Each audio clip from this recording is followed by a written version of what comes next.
In the heart of Berlin, children play innocently over what once was Adolf Hitler's death tomb. It was here in the Führer bunker on April 30th, 1945, that Hitler made the final preparations for his suicide. Outside, in a devastating final assault on the heart of the Third Reich, the Russian army closed in on the Führer. I stood next to the machinery room when I heard a shot.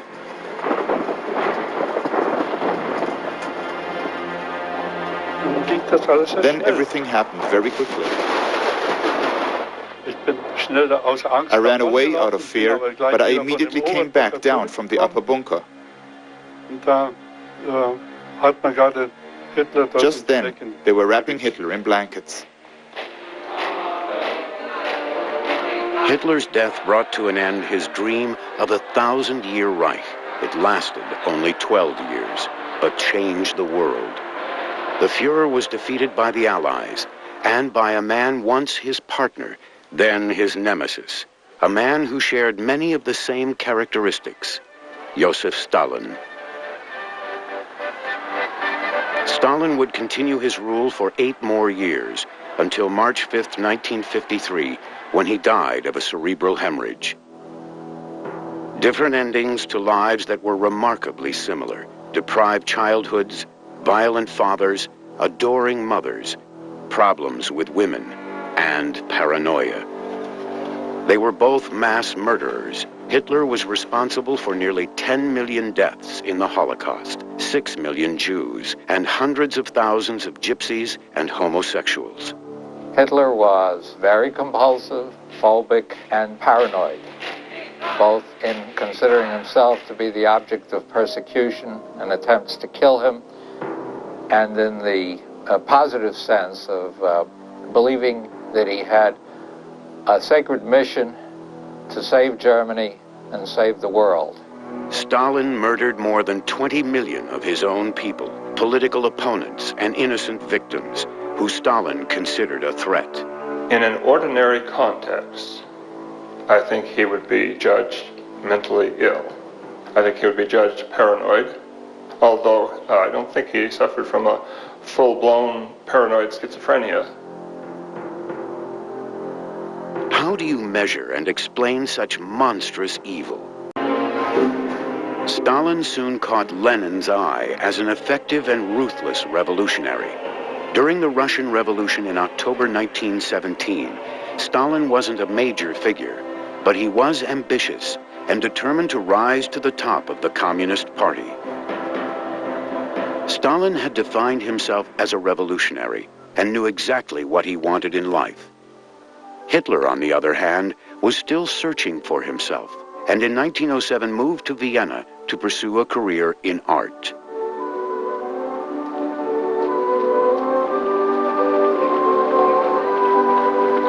In Vienna, Adolf rented a tiny bug-infested room here on number 29 Stümpergasse.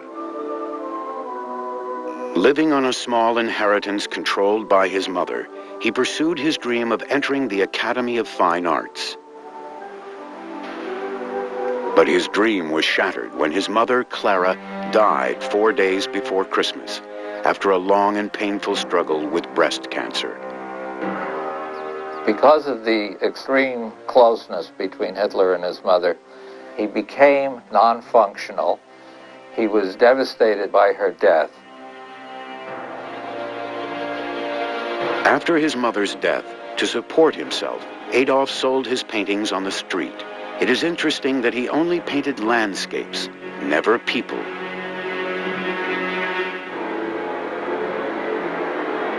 Two years in a row, Hitler applied and was rejected by the prestigious Academy of Fine Arts. Because he was unable to draw humans, the Academy told him that he had no aptitude for painting. He decided he was rejected because several of the admissions committee were Jewish. Vienna was his first exposure to Jews from Eastern Europe. Hitler became attracted to the rhetoric in racist, anti-Semitic newspapers and pamphlets. It was during this period that he first became intrigued with the idea of a pure German master race.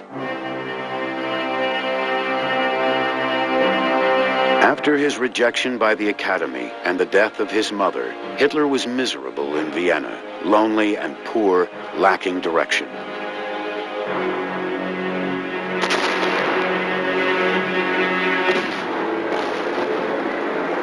Finally, in 1914, with the outbreak of World War I, Hitler enlisted in the army and found his identity in battle, carnage, and death. For the first time in his life, Hitler was happy, felt at home, that he belonged. In his army service, Hitler was the happiest he was at any time in his life. The sanctioned killing that he was entitled to engage in as a soldier gave an outlet for the first time to the murderous rage that had grown in him from treatment by his father. Hitler served as a courier and experienced his first real success in life when he was awarded the Iron Cross First Class, rare for a corporal. Hitler's experience in World War I, the fact that he survived 50 battles in which his own regiment was wiped out over and over, replenished and wiped out again and again, confirmed his belief that he was chosen by destiny for a magnificent role in history. When Germany signed the armistice on November 11th in 1918, Hitler was enraged. He pledged to avenge those who betrayed the fatherland. In his view, the communists and the Jews. For Stalin, the year 1924 was pivotal. Fate intervened and gave him an opportunity to seize power. In 1924, Lenin had suffered a series of strokes. Knowing his death was imminent, Lenin warned the party to beware of Stalin. Lenin saw that something was wrong with this man. He saw that he was a problematic personality and that he was a dangerous person to achieve high office, and especially the very high top office that he, Lenin, had held as the recognized supreme leader of the Bolshevik Party and therefore of the Soviet state.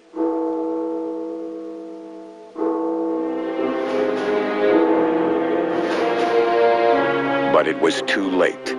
In May, Lenin died, and Stalin immediately began jockeying for power. Driven by ambition, he outmaneuvered and intimidated potential rivals, using ruthless agents to do his dirty work. The system of agents around him who were constantly eliminating any potential political opponents was itself paranoid. The core, the center of the paranoia was Stalin himself.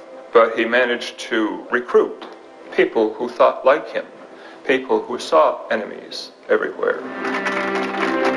Stalin once said, to choose one's enemy, to prepare every detail of the blow, to slake an implacable vengeance, and then go to bed, there is nothing sweeter in the world. The symptoms of paranoia appeared relatively early, not only during his dictatorship, but even before. The famous neurologist Vladimir Bekhterev actually examined Stalin in 1927 and diagnosed him as paranoid. A few hours later, Bekhterev died in mysterious circumstances. Hitler's relationships with women were equally troubled. While he both revered and idolized women, he also treated them with contempt and degraded them. Because of his extreme closeness to his mother, together with his father's extreme brutality, he grew up with what is typical in the circumstances, an obsession with women and sex, together with extreme inhibition. After his mother, the most important woman in Hitler's life was his younger niece, Geli Rabo, who lived with Hitler in his Munich apartment. He idolized and worshipped her, but was extremely jealous of her relations with other men. In general, Hitler treated Geli as he treated most people he knew. in an overbearing, controlling, authoritarian way. Gelly, however, was a very spirited person who regularly stood up to him. He was never able to exert the degree of control over her that he wished to. While Gelly was living with Hitler in Munich, she continued a relationship with a man in Vienna and became pregnant by him. This was bad enough to Hitler, but what upset him most was that he was Jewish. They had a terrible fight that was overheard by the servants in the apartment, although they didn't know the content of it. And Hitler drove off to fulfill a speaking engagement out of town.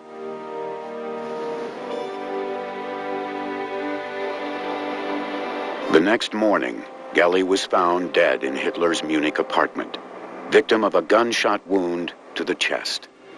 Gelly Rabel's death in 1931 remains a mystery, but there is no doubt that Hitler contributed to her tragic end. At the time of Gelly Rabel's death, Hitler had also been seeing another woman, Eva Braun. Eva Braun quickly fell in love with Hitler. She wanted to marry him. She wanted to have children with him. He was dead against both of those things.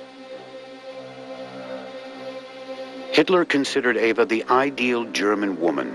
In his words, cute, cuddly, and naive. But he never took her out publicly.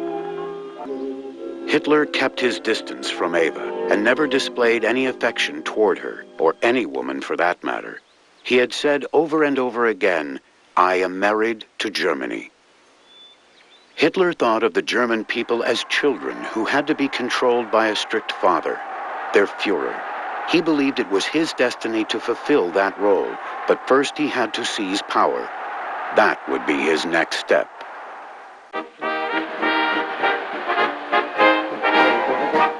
On January 30th, 1933, Hitler became Chancellor of Germany and launched the brutal dictatorship that reflected his narcissism and paranoia.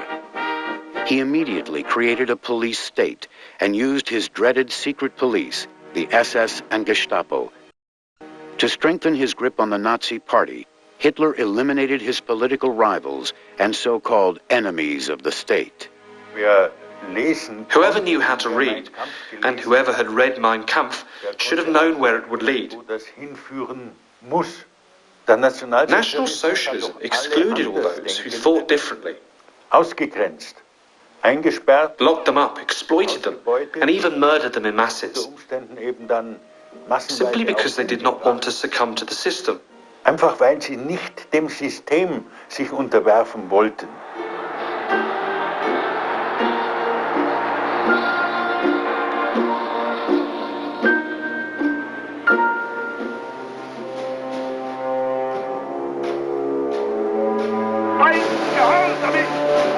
Hitler's ruthlessness in liquidating his rivals inspired Stalin. Despite the blind worship of the masses and his total control of every aspect of Soviet society, Stalin was morbidly suspicious and saw enemies everywhere. He even turned on old friends. There was a very popular party boss in Leningrad, Sergei Kirov. And many of them who thought that Stalin's time had gone, that he should be removed from the Secretary General role, thought that Kirov should be his successor. But Sergei Kirov remained loyal to Stalin, and in 1934 at the 17th Party Congress, lavishly praised Stalin. Stalin loved Kirov and knew he was loyal, but he had become too popular for Stalin's liking. On December 1, 1934, in Leningrad, Kirov was assassinated. And from all that we know now, it seems beyond serious doubt that Stalin was responsible for this crime. And the murder of Kirov was ascribed to Stalin's enemies in the party and to all of those in the factions who had opposed him and who might be suspected of opposing him. So that this murder of Kirov was the beginning of the Great Terror. Stalin attended Kirov's funeral and feigned grief at his coffin, a master of duplicity. Kirov was the first one who was killed, and then it went into the general purges. Then anybody immediately, anyone who had had any contact with the opposition, these were rounded up within days and were in jail, and some of them were shot immediately, and the purges just rolled on from there, to the point where they were shooting 1,500 to 2,000 people in Moscow alone in one day in the summer of 1937. During these purges, it's estimated that Stalin liquidated 20 million Soviet citizens as enemies of the people.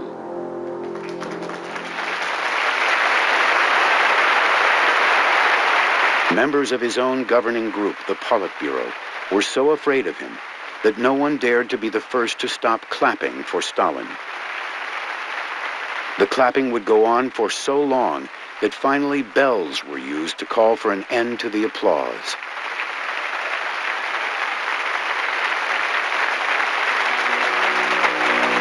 Stalin eliminated enemies or imagined enemies, both literally and figuratively.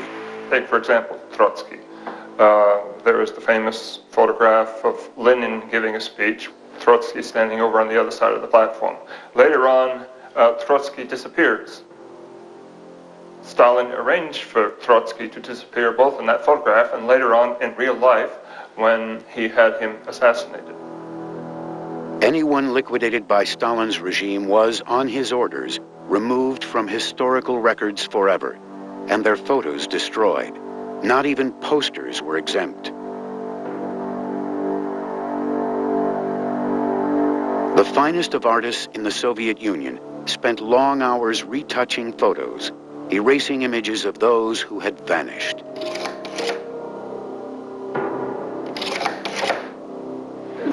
The photographs and the retouching of the photographs just demonstrate a sort of like a second death.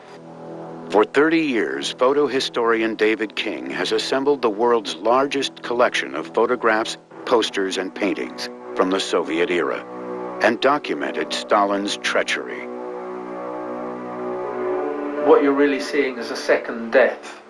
The first death at the hands of the secret police, and the second death is a death concerned with elimination from the media.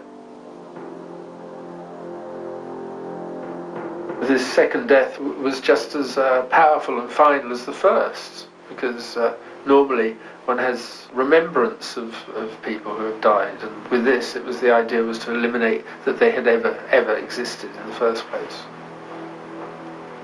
And the results of retouching of these faces becomes very, very strange and macabre indeed. Not only were they splashed with India ink, but they were also hacked with razors, scissors.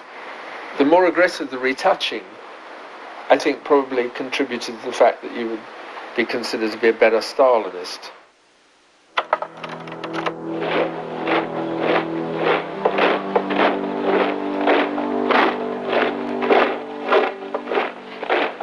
Like Stalin, Hitler also revised history, and in Hitler's case, erased part of his own past.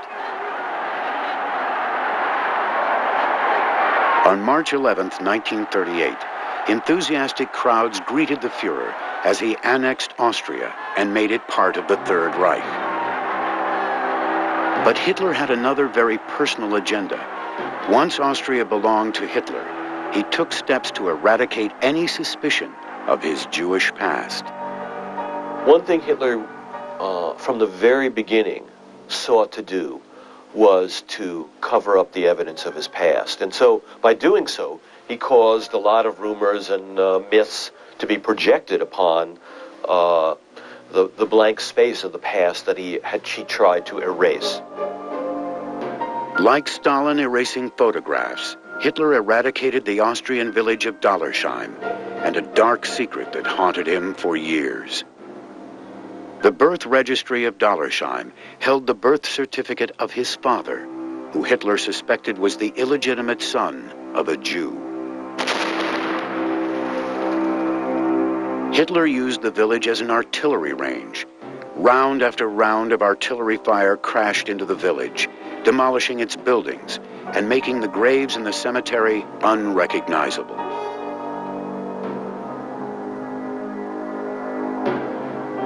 come upon this sort of ruined church with just some hollow walls standing.